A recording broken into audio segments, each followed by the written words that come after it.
All right, good Friday afternoon, everyone. It's your friend Mike Woolfolk here, and I know it has been quite some time since I have joined you through this medium. I think it was well before we hit the home stretch of the election cycle. Just things got kind of hairy, scary around here, so I didn't have a whole lot of time to sit and chat about movies. But hey, we're back. We're gonna try to be with you a little more regularly again, and today I decided to invite a couple of friends to join me because um, there are this sort of, I don't know if I can call it a plethora, because it may not be that many, but certainly it's more than one, less than several films out there right now that could probably be deemed as musicals. And the friends I invited, we were having a rather, really a good discussion in the newsroom one day about these films, particularly about Wicked, which has been in theaters now since I guess late last month. And I kind of have this love sort of semi-hate relationship with musicals because musical films kind of vary in what they are. And I just was not like overly enthused about Wicked, though I did enjoy it because I'm a big Wizard of Oz fan. So anyway, the friends I invited are my good pals Courtney Bennett and Caleb Holloway. Caleb often joins me here to talk about movies. Courtney, this is your first time with me to talk about movies because we've Yes. talked politics on here Yes. before. Yep. Thank you both for taking a few minutes on a Friday to talk about this. And as I said, I'm a big Wizard of Oz fan from my childhood days, and I really like the way that film does the music. Similarly, like The Sound of Music, the same thing. It's like there's a movie, there's a story, there is dialogue, and then there are these complementary songs that sort of add to the mix. What I have found, like in watching Wicked, because I did see the film, obviously, and I know you guys have seen it as well, um, that it reminded me of years ago when I tried to go see the movie Rent. And I think I got through 10, maybe 15 minutes of it, and I got up and walked out. Um, Chicago was kind of the same way, but I made it through that film solely because it was the film where my eyes and my ears were opened to the fact that Queen Latifah can sing. Um, and I kind of, I enjoyed seeing her in that performance, and I think, she was Oscar nominated for it, if I'm not mistaken. Anyway, I digress. Bottom line here is we were talking in the newsroom, and I said, "Oh, I finally saw Wicked," and both of you separately at the time said, "Oh, what'd you think?" And I was kind of like, "It was okay." To which you were both, I think, shocked that I would have that reaction. Caleb, I talked to you first because you and I see each other first thing in the morning. When You I know, when I reacted that way, what were you thinking? I kind of expected it out of you, to be honest, because we've had this discussion before about uh, the way that you like score, but you don't necessarily like music in film. And this is a movie musical to its core. That I think in the films that are coming out in the past decade that are very music heavy, there's three different realms that they can fit into. They would be some level of a biopic that has very centric music themes to it. Rocket Man about Elton John, Bohemian Rhapsody about Queen, those type of films. And then there are musical movies that I would relate to. Together. Pitch Perfect, um, Mufasa that's currently in theaters, Moana, that are stories that have big, eloquent songs that have to do with the plot, but are not necessarily considered musicals. And then we have movie musicals where dialogue is sung, which I'd relate to Hairspray, Chicago, Rocky Horror Picture Show, and Wicked. I'm clicking through here because I was trying to get some of the visuals of the trailer without getting the sound. And of course, I keep punching the wrong buttons, so I apologize. It seems a little confusing. Stuff's jumping around. But yeah, every one of those movies you mentioned, the other one, Bohemian Rhapsody, I loved. Rocket Man, I loved. I think of films like Purple Rain or Elvis. I loved all of those. I just didn't care for the fact that a movie that sings the dialogue to me just kind of turns me off. And I know, Courtney, you have a whole different type of relationship, if you will, with musicals, because I know you are very much into theater. How did you react to my, it was okay? I was a little surprised because, the reason why I have never been on your show right here is because it's a well-known fact that I don't watch a lot of movies, but I actually saw Wicked before you saw Wicked. I saw it on the night that it came out. I thought that you would enjoy it more than you did. Not saying that you didn't enjoy it, because we had that conversation about you did enjoy it, but I thought that you would enjoy it more than what you actually did. Yeah, I think I did enjoy the film, and it was because of I was excited to see it because I wanted all that backstory about the Wizard of Oz. Yeah. And I literally, because the Wizard of Oz is from the 1950s or 60s, whenever it first came out, and I literally watched that movie every year. From the time I was probably 4 or 5 years old. It's one of the few early childhood memories that are still very vivid in my mind, because it would come on, and the house that we were living in at the time, I would sit literally at the kitchen table, and the TV was like on the counter, and I would just sit there and watch it. I wouldn't move, and I would sing all the songs along with it, and then I would cry at the end when they had to separate and all this. It was just every year. So getting the backstory has been great for me. Yeah. But again, I just have that issue with the whole I don't know if I call it overuse. I don't know. Like I said, you have this deeper appreciation for the theater side of it. I know I think you told me you've seen the Broadway production of Wicked more than once. Yeah. How did you think that the film compared to the stage production? Let me preface this by saying I really enjoyed the movie. I think that you get more out of the movie than what you do in the stage show. However, I really so what we saw in the movie, that's technically Act 1, and then Part 2 will be Act 2. I love Act 2 of Wicked, and I know that a lot of people say that they enjoy Act 1 better than Act 2. So I went into the theater not knowing that it was in 2 parts, and sitting there, I was like, oh, this is a really long movie. And I thought, oh, we're going to see Part 2. And then when it said, to be continued or whatever. Everyone, I have an announcement. Sorry, these things. Yeah, I didn't mean to drown you out. I have to keep monitoring the audio part of it. Caleb, have you ever seen the Broadway production or traveling Broadway production of Wicked? Not in person. I have watched. Okay. And so, what were your thoughts on how the movie compares to the stage presentation? With a big budget film like this, you always get more pageantry. But because of that, I don't think that you feel as connected to the characters as you can being there and watching it on stage. Even though that the plot is fantastic, the music score is just wonderful. You don't feel the same draw that you can sitting in a theater compared to sitting in a movie theater. But I do think that Cynthia Erivo and Ariana Grande both killed their roles in casting choices that when they first came out, a lot of fans were shocked by, musical fans anyway. And I think that they both did their roles very well. I'm sorry to cut you off.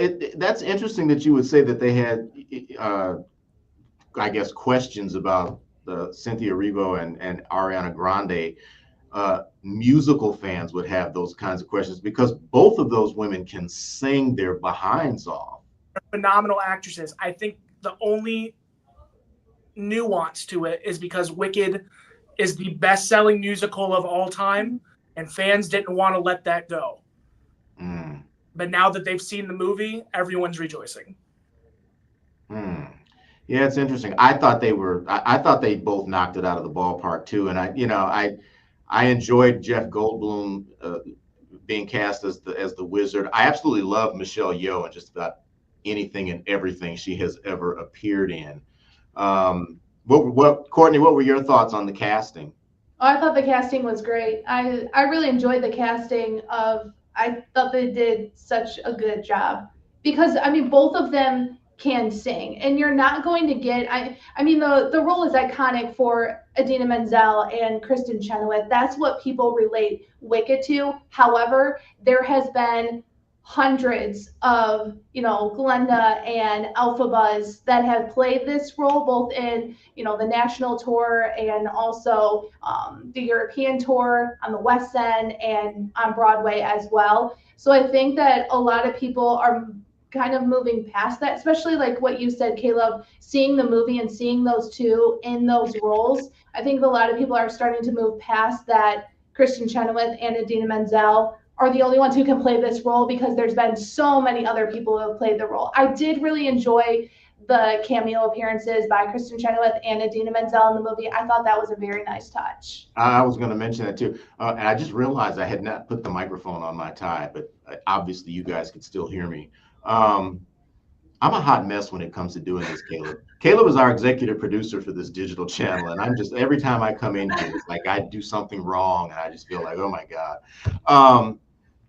I was going to mention, Courtney, the cameo appearances by Idina and Kristen Chenoweth, and I've been familiar with Kristen Chenoweth since her days on The West Wing because she used to be on. I used to watch The West Wing religiously, so I recognized her immediately. But when Idina showed up on screen, I literally like went, "Is that Idina Menzel?" And then I go, as soon as she started like belting out notes, I'm going, "Yep, that's her." That's funny. So yeah, Mufasa's out too, and I mean it just opened in theaters. When you read all of the reactions here, I go hitting the wrong button again. There we go. It had a disappointing opening. Didn't do as well as I think that Disney would have liked for it to do, especially since they spent like well over $200 million making this film. But the Lion King franchise is very heavy on music as well. But again, I think the original, which of course was animated until they did the live action one, the original I really enjoyed for all the reasons I think that we've already talked about. When they did the live action remake, if you will, like similar to this Mufasa prequel, I didn't like it as much. What were you? I'm going to assume that you guys have seen both versions, like the original Lion King and the remake Lion King. Is that a safe assumption? I have not. I have seen most recently, I have seen in the past 10 years, the cartoon movie, the original movie of The Lion King. Okay. I've not seen. You didn't see the remake that was. Yeah, the live action. Okay.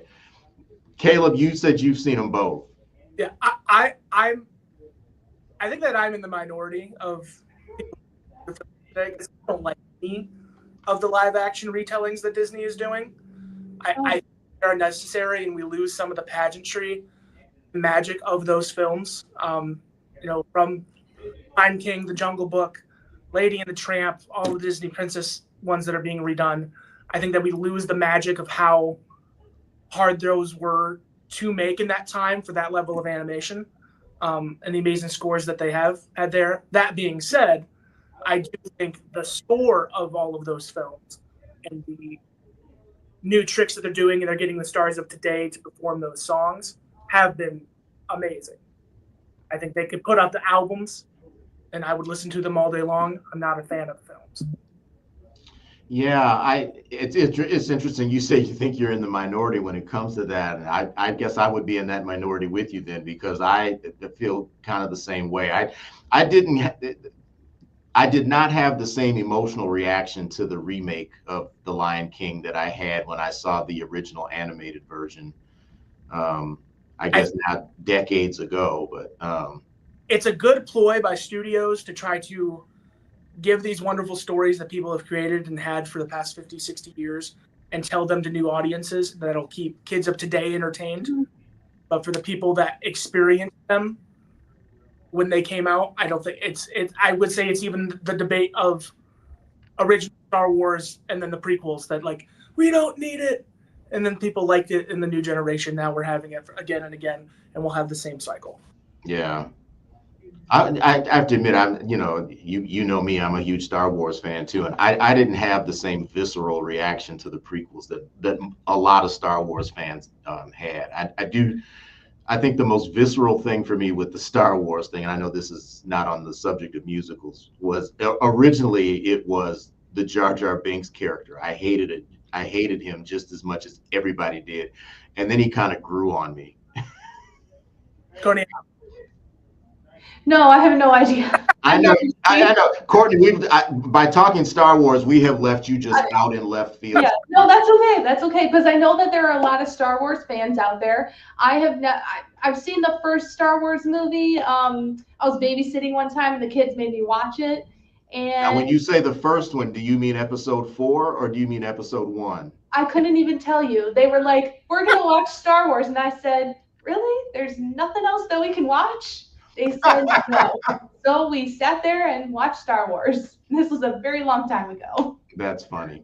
So yeah, back to the musical thing. I do think I find them entertaining, and Caleb, I think you described me very well in your beginning comments about how I love movie scores, and to some extent I like soundtracks when they play a significant role in the movie. But again, it kind of goes back to you can't do Purple Rain without and have it loosely based on Prince's life without doing Prince music and incorporating Morris Day and the Time and Vanity 6 and Apollonia 6 and all that kind of stuff in there along the way, because he was so involved in all that. And I don't think you can you obviously can't tell Elvis or Elton John's stories or Freddie Mercury's stories without incorporating that music. And I think that's what folks, certainly I did. That's why I went to see all of those films. I was like, yeah, this is great.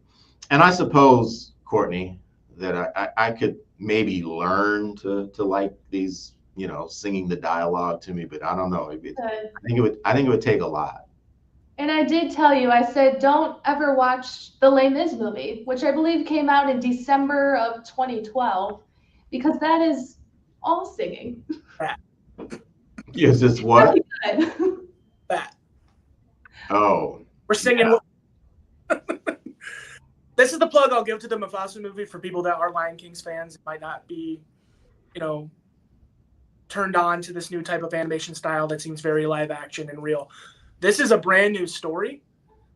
So you have, this is a prequel we've never got to see before. That is completely new day age writers taking on all of these characters from a prequel standpoint that we haven't seen, in a complete original score and songs written by Lin-Manuel Miranda. Yeah. Very famous.